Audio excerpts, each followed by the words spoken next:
September 480 BC. The largest fleet the ancient world had ever seen sails into a channel barely a mile wide. By sunset, hundreds of Persian ships lie shattered in the surf.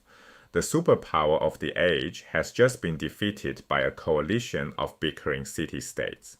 Without this loss, there is no Athenian Golden Age, no Parthenon, no West as we know it. To understand how the impossible happened, we start 10 years earlier. At Marathon, Athens fought alone on land and turned back a Persian raid. It was a defensive miracle, but Salamis is a different animal entirely. Xerxes, the great king of Persia, has returned with an empire at his back. His army has burned Athens to the ground. The Greeks are refugees on an island watching their city smoke on the horizon. This time, survival depends on something Greeks rarely managed: unity. A coalition fleet drawn from rival city-states, all bottled together in the Straits. Look at the geography. Salamis Island sits just off the Attic coast, separated by a channel, a strait, barely a mile wide at its narrowest. The Greek fleet anchors inside, hidden behind the island. The Persian fleet, vastly larger and faster, controls the open sea outside. Persia has two clean options: force the Greeks into open water, where numbers and superior seamanship win, or simply blockade both exits and starve them out. Instead, Persia chooses door number 3, sail into the trap. To understand why, meet Themistocles, Athenian general and the master of cunning. The Greeks call it Metis, cunning intelligence, the same quality Odysseus used to win Troy with a wooden horse. Themistocles becomes a second Odysseus. He sends a secret message to Xerxes, claiming the Greek fleet is panicking and about to flee. If Persia wants to crush them, Persia must move now, tonight, and seal the exits. It's a lie, and Xerxes believes it. The largest navy in the world rolls into a channel where its size becomes a liability, not an advantage. But geography alone doesn't lose a battle. Persia made 4 compounding mistakes. First, the strategic blunder. They never seriously considered the blockade. Hunger and the thirst would have done their work for them within days.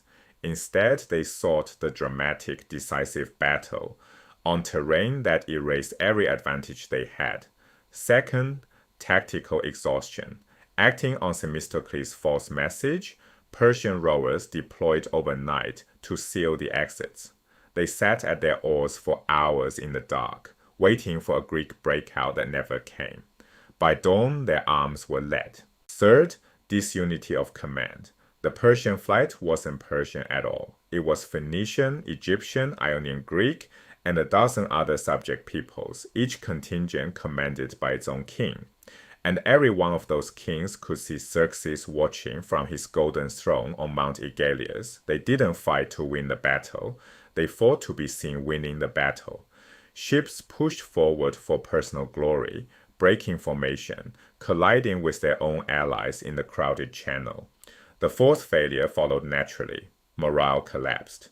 Now watch what unity looks like. The Greek fleet is led by Athens, but fighting alongside Athens is Aegina, an island state Athens had been at war with for decades. Ancient enemies. At Salamis, they fought as hammer and anvil. The Athenians took the front line, ramming the Persian center and driving the panicking ships outward toward the flank. Waiting on that flank were the Aeginetan ships, fresh and disciplined, who smashed into the fleeing Persians as they tried to escape. The trireme, a 3-tiered Greek warship with a bronze ram at the prow, turned the narrow water into a killing floor. Persian ships couldn't maneuver. They couldn't retreat. They drowned. When the wrecks washed ashore, more than a fleet had been destroyed. Persian westward expansion ended at the waterline of those straits. Xerxes retreated to Asia.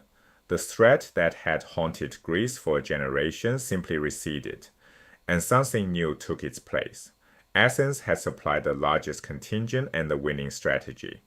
Athens now claimed the leadership of the Greek world. Within a decade, that leadership hardened into the Delian League, an alliance of naval states paying tribute to Athens for protection. The league became an empire. The empire funded the Parthenon, Pericles, the tragedies of Sophocles, the philosophy of Socrates. Every cultural achievement we associate with classical Athens rests on the naval power demonstrated in those straits one September morning. Salamis is a permanent case study. The Persians had more ships, faster ships, better trained crews, and unlimited resources. They lost anyway. They lost because they fought on terrain chosen by their enemy. They lost because deception stole their sleep. They lost because their commanders fought each other for attention instead of fighting the Greeks. And they lost because the people they underestimated, fractious, quarrelsome Greeks, managed for one day to act as one. Technological and numerical superiority mean nothing when terrain, fatigue, and divided motives are stacked against you. Empires don't usually fall to stronger empires. They fall to smaller opponents who refuse to fight on the empire's terms.